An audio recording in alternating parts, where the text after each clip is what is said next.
вода в името на Отца и Сина и Святаго Духа. Амин. Днеска само за гражданите в този регион, българските граждани, и туристите и гостите, са 167 км такъв прекрасен път. Днеска пускаме за над 100 милиона. Е инвестицията, която държавата прави. И към близо 50 милиона са за 107 км Силистра-Шумен. Така че целият регион за 2 години и половина мисля, че сте абсолютно доволни по начина, по който изглежда.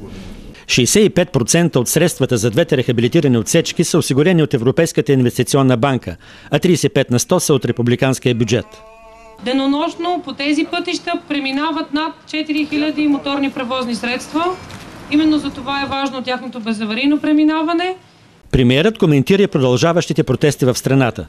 Защото Станишев и Корнелия Нинова ги подклаждат. Но аз им се радвам на тези протести, защото на базата на тях може да изпъкне още повече това, което сме направили.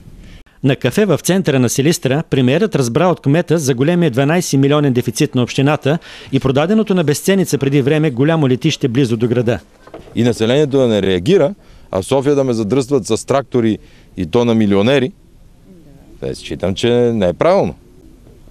До 15 месеца трябва да завърши изграждането и на пътя Силистра-Шумен.